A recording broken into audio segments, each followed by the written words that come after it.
खबर आ रही है राजनीतिक गलियारों से कि पायलट का कुनबा बिखर रहा है, जिसे बड़ी मेहनत से जोड़कर एक एक को अपने गुट में किया था पायलट ने, अब वो अलग हो रहे हैं। समझ गए होंगे आप, नहीं समझे तो आपको अच्छे से समझाएंगे क्या है ये पूरा माजरा, बताएंगे आपको सब कुछ डिटेल में इस वीडियो में, इसलिए बने रहेगा आखिर तक हमारे साथ। नमस्कार, मैं हूं चेतना शर्मा, आप देखना शुरू कर चुके हैं संवाद भारत का भारत के लिए। अगर आप बनना चाहते हैं पॉलिटिशियन लेकिन पब्लिक स्पीकिंग और अपने विचारों को व्यक्त करना चुनौती लगता है, या कैमरे और पब्लिक के सामने किसी तरह से बोल पाए इसमें मुश्किल होती है, तो मिशी मीडिया सॉल्यूशंस लेकर आया है पॉलिटिकल कंसल्टेंसी कैंपेन, जिसमें वरिष्ठ जर्नलिस्ट और पॉलिटिकल एनालिस्ट की एक्सपीरियंस्ड टीम आपको मदद करेगी, जिससे आपकी आवाज और भी बुलंद हो जाएगी। इसमें हम आपके गोल को पूरी तरह से टारगेट करेंगे कि किस तरह से आपको पार्टी पहचाने, आपको उस क्षेत्र के लिए चुने, कैसे सर्वेज में आपका नाम आए,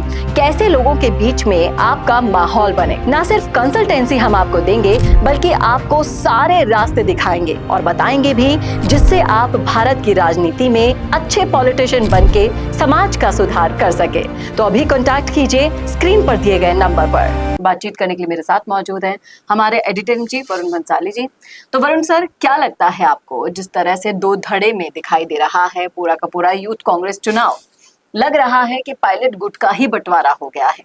एक तरफ है अनिल चोपड़ा, एक तरफ है पायलट का गुट और एक तरफ हो गया है डोटासरा का गुट। यहाँ पर मुकुल खीचड़ कहीं ना कहीं इस बात को और भी ज्यादा हवा दे रहे हैं। क्या लगता है आपको कि सच में कुनबा बिखर रहा है? देखिए, मुझे तो लगता है कि ये सभी कुछ हवा हवाई हो रहा है, और मुकुल खीचड़ के नाम पर पायलट पर कीचड़ कैसे उछले, इसकी कोशिशें पायलट विरोधी कर रहे हैं, या बॉम्बे से जो पूर्व मुख्यमंत्री अशोक गहलोत ने सोशल मीडिया टीम हायर की है वो कर रही है।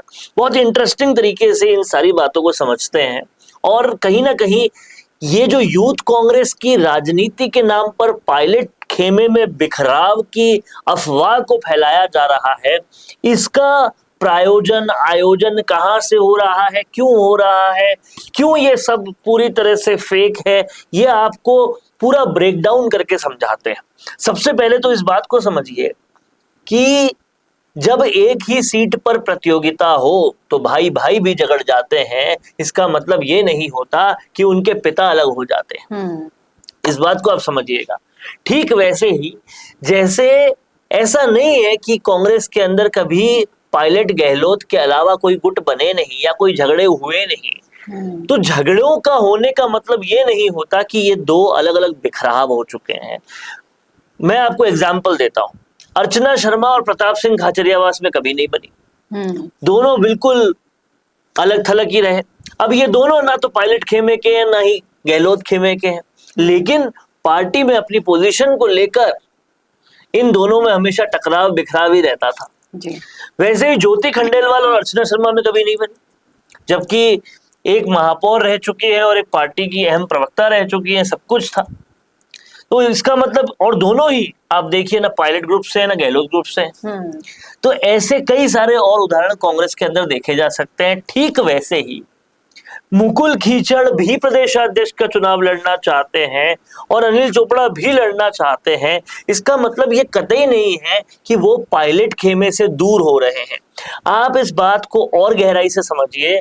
छात्र संघ चुनाव नहीं करा रही सरकार, तो जिसकी अपनी इच्छा है, आकांक्षाएं हैं, अपनी अपॉर्चुनिटीज चाहते हैं कि वो नेता बन सकते हैं, वो कोई क्यों मारेगा जी। अब छात्र संघ चुनाव नहीं होने की एवज में उनके पास जो रास्ता बच रहा है वो एनएसयूआई और यूथ कांग्रेस के चुनाव है। एनएसयूआई का राष्ट्रीय अध्यक्ष चुना जा चुका, प्रदेश अध्यक्ष की दौड़ भी बाकी है, लेकिन जो फिलहाल अपॉर्चुनिटी है वो क्या है, वो यूथ कांग्रेस की है। तो जो अपने आप को सक्षम मानते हैं वो करेंगे ही। अब ऐसे तो आप 30 परफॉर्मर्स में से कई निकाल लीजिए। यहाँ पारस गुर्जर भी कह रहे हैं कि वो भी पायलट खेमे के हैं, और भी कई सारे लोग कह रहे हैं कि पायलट खेमे के हैं। तो क्या सब में बिखराव हो गया? इस तरह से तो पायलट खेमा पूरा ही बिखर जाएगा। लेकिन पायलट बैठे हैं केरला में, उनको अभी तक कोई इस पर उनका स्टेटमेंट ही नहीं है, क्योंकि अभी परफॉर्मर्स लिस्ट है। परफॉर्मर्स में से कौन ब्लॉक अध्यक्ष बना पाएगा, सारे ब्लॉकों में कौन नहीं बना पाएगा, उससे ये लिस्ट और छोटी होगी, अपने आप फिल्ट्रेशन होगा, और फिर भी अगर पायलट खेमे के दो लोग होते हैं तो एक पायलट का कॉल लगेगा बस और सब कुछ हो जाएगा सॉर्ट। लेकिन उससे पहले ये हवाबाजियां करना, ये कोशिशें करना कि कुनबा टूटे, घर टूटे, खेमा टूटे, ये नहीं हो सकता। आप इस बात को समझिए, जब नाकारा निकम्मा बोला था तब तो सरकार कांग्रेस की थी, कांग्रेस के पास सब संसाधन थे, सब तरह के एमएलए से लेकर लोगों को रोकने के लिए। तब भी अगर मुकेश भाकर को नहीं रोक पाए पायलट का साथ देने से, तो अब तो कैसे रोकेंगे? ऐसे बहुत सारे लॉजिकल रीजनिंग है जिन्हें हमें समझना पड़ेगा, देखना पड़ेगा, और फिर ही कहीं हम किसी भी निष्कर्ष पे पहुंच पाए। लेकिन जो मुकुल खीचड़ का बयान वायरल हो रहा है उसको अगर आप सुनेंगे, मैं चाहूंगी कि हमारे दर्शक भी एक बार सुने, अगर सुन लिया हो तो, अगर आप समझ गए होंगे बहुत अच्छी बात है, नहीं सुना है तो पहले आप सुनिएगा ये वीडियो। बड़ी चर्चाएं थी, बड़ी चर्चाएं हैं कि मुकुल खीचड़ को किसका आशीर्वाद प्राप्त है, किसका साथ है। आंख खोल के देख लो, इनका साथ है, इनका ही आशीर्वाद है, इन्होंने ही बनाया था और ये ही आगे बनाएंगे। क्योंकि मैं हमेशा सदैव इनके साथ रहता हूं, इनके बीच रहता हूं। एक भी व्यक्ति आज यहाँ नहीं है जिसको मैं नाम से नहीं जानता हूँगा। और कोई अगर मेरे पे सवाल खड़ा करता है, हर जाति हर वर्ग के लोग मेरे साथ हरदम मेरा कंधा बनकर मेरे मजबूते साथ खड़े रहते हैं। और यूथ कांग्रेस के चुनाव के बारे में मुख्यतः मैं बात करता हूं कि यूथ कांग्रेस के चुनाव में बड़े जोर शोर से चर्चा चल रही है कि जो लोग राजनीति में स्थापित है वो भी इसके अंदर अपना मन बना रहे हैं। मैं आपको सर्वप्रथम इस पार्टी से जुड़े हुए सब लोगों को बताना चाहता हूं, राहुल गांधी जी की स्पष्ट सोच ये थी कि राहुल गांधी ने अगर यूथ कांग्रेस का इलेक्शन चालू किया तो उसका मकसद केवल एक था कि आम गांव से, ढाणियों से जो एक आम कार्यकर्ता है वो मुख्य धारा में कैसे आए। और इन चुनावों को इसलिए राहुल गांधी जी लेके आए थे कि लोग जो आम व्यक्ति है, मेरे जो साथी हैं, मेरे पे जो भरोसा करते हैं या मेरी तरह जो राजनीति करते हैं, वो लोग किस तरह से आगे निकलकर मुख्य भूमिका के अंदर आए। मेरा आप सबसे इस कम समय के अंदर यहाँ पहुंचे और चिलचिलाती धूप में मुझे आशीर्वाद दे रहे हो, उसके लिए मैं पुनः आपका धन्यवाद देता हूं, भरोसा जताता हूं। मेरी तकदीर में जो भी लिखा है, लेकिन मैं फैसले बंद कमरों में नहीं लूंगा, आप सबके साथ लूंगा, आप सबके साथ से आशीर्वाद से लूंगा। मैं ज्यादा समय नहीं लेकर आप सब लोगों ने जो मुझे भरपूर आशीर्वाद दिया, मैं सिक्कर में सभा करने का केवल मेरा मकसद ये था कि मैं देखना चाह रहा था कि मेरे गांव में, मेरे सिक्कर में मेरे लोग, मेरे भाई मेरे लिए किस तरह जान छिड़कते हैं।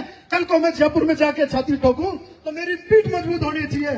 और आज मेरे को यह भरोसा हो गया कि आप लोग मेरे लिए किस तरह से खड़े हो।